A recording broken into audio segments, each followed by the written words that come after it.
like all those years of like in the early stages of Ross's career blowing up and you're on the road with him, how would you describe your purpose on the road? Like what tasks are you taking on in terms of how you're making yourself useful with the services that you can provide day to day?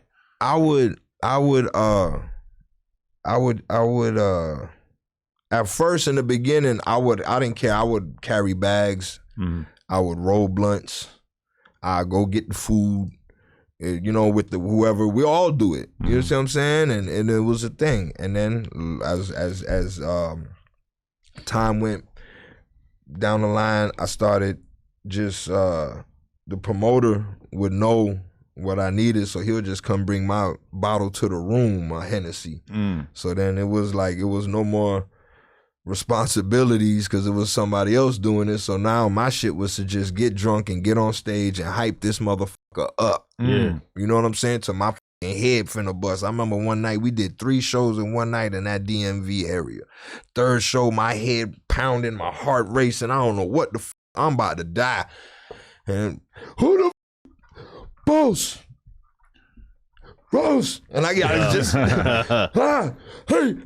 and I'm like, bruh, how you, bruh, you know? So I loved it. You leaving it all on the stage, just full blown energy. Full blown energy, bro. They used to come back in the backstage and be like, man, Gunplay, man, your energy, man. I'd be like, man, shit, let's turn up. You already know. So every day I'm hustling and drop. You said about a month later, y'all on the road constantly. Yeah. Oh yeah. That's when we went to that's when we went out the country, and then that's when we went on tour with Jay-Z, and they ain't even tell me. So we go to Ireland, and it's a big baseball stadium, and I'm thinking it's his shit, and we in the green room, and fucking Jay-Z walks in, dog. I'm like, what the fuck? I thought he was just in town to just, you know, just in town or something. And Ross told us to rap for him. We rap for him, woo, woo, everything cool. He leave. We perform, stadium like 30, 50,000, some shit like that. We perform, get off. I'm thinking it's over. Next thing you know, motherfucking Jay-Z come out, dog. I'm like, hold on, dog.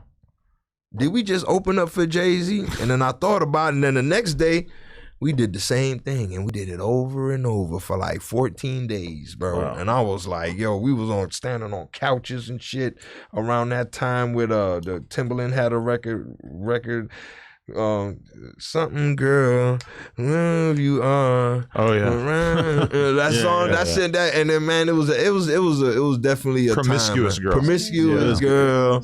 That song right there takes me back to that tour specifically, and then around that time it was Jay-Z's birthday or something like that, and it was like they was having a party at this club, and it was like, I was just standing on the couch. They was wishing him happy birthday, and Beyonce's right next to him. And I'm sitting there with dreads hanging. I got the Triple C Dickie on, dog. I got hanging out, dog. Big that booty. Shit. Yeah, big booty just. Big booty. What? All right, so we moving along too fast. So Jay-Z, when did he get into the picture? Because he hopped on the Everyday I'm Hustling remix, right? He remixed it? Yeah. How long after the song was out when Jay-Z hopped on it?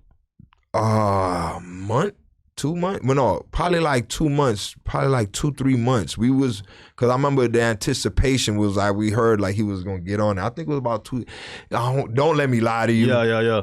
Don't let, cause I don't want to Everything's be a big blur. But I know, it was, Hennessy, Blucker, I don't know. But that's like the biggest cosign that Ross could have got, because Jay-Z really, like, if you go back, Jay-Z was kind of like the first hustler rapper. Like, first guy who was telling you, like, yo, I was rich off selling work before I got in the rap game was him. Yeah. So when Ross comes along and he's like, no, I'm a full-blown kingpin. And maybe right now, like, for fans, it was kind of hard to tell. Like, you're saying you're like a kingpin right now? Yeah. Like, Jay-Z kind of like brought that whole archetype to hip hop. So that must have been insane. Yeah. No, it was dope, man. To get that, once you get that cosign, you know.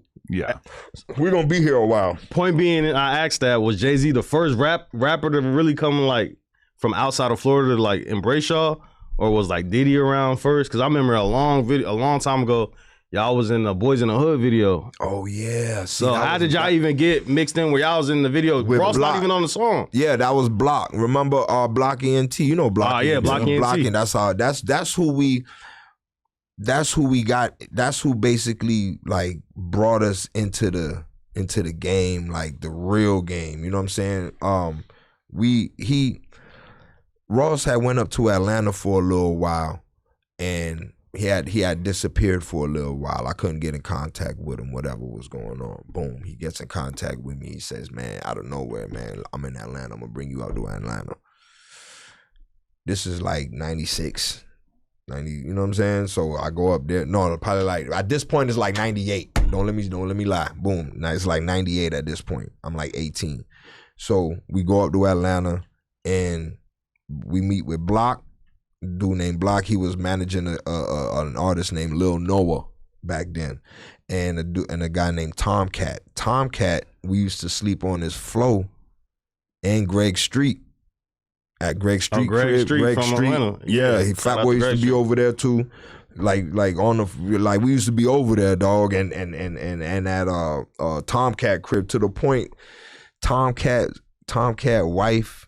We was there so much, and it was just niggas. And then she just was like, I can't, you know what I mean? I guess they had they separated or whatever, man. You're saying you caused the divorce? I just feel like I felt like that. I'd be like, yo, I'm like, not me, but you know what I'm saying, us. Yeah. But he just had a vision. We everybody believed in Ross's vision, bro. You know what I'm saying? We all stood behind him, and we all wanted to see him win. You know what I mean? And right now he's where he's supposed to be, where I knew he was gonna be. It's not even a surprise to me. Right. You know what I'm saying? It's not even a surprise. So y'all going what else? Y'all going to the A, linked y'all with Diddy, because Diddy used to be out there with BMF a lot. Oh yeah, so Block and was managing Boys in the Hood, and he brought Boys in the Hood to when Diddy had that Bad Boy South. Yeah. So he was running Bad Boy South Block at that time, if I'm not mistaken. He had brought Boys in the Hood there, and then and Big Gee that was in Boys in the Hood. Yeah. That's our partner too. So it was like, all right, we in there. You know what I'm saying? And then so we was on the set that day. So yeah, that was crazy. Yeah, that was dope. That's crazy. We're like really going through such a long chunk of time there. Like you got so many years in the game. It's kind of crazy. It's man, dude. Those things like that little cameo in that video. It used to mean so much. The little video cameras, because there wasn't that much content coming out, you know? Right. So you get you a little. If you really look, you in there too? Yeah. I was in. I made the whole triple season. I made sure I was in that motherfucker. But the very first video, if y'all really look, it's what's it called? I told y'all I had to get down now. Trina told y'all it was on the what's that soundtrack? All About the Benjamin soundtrack. I got you. If you see that video at the very, very end, you see me like this. I'm like, it was so many niggas I'm trying to like get. Yeah. I'm like, damn, dog, I gotta get this. I got one last ditch effort. They don't tell you that you gotta fight to be in the video. You gotta really get up there and be. Boy. It's a little war to be standing next to the rapper. Find your spot. Yeah. You gotta look and. All right, I know the camera gonna catch me over here, like, you know what I'm saying. But sometimes niggas be already on it, boy. You gotta get. And you see me with my little dress and shit. Definitely been some music videos that drop where I see it and I'm like, damn, I should have been jockeying for position a little bit harder there. Get a little FaceTime in this video. You know? If you enjoyed that clip, make sure you become a member for only $5 a month. It really helps support us, and it also gives you early access to all of our content. Let's go.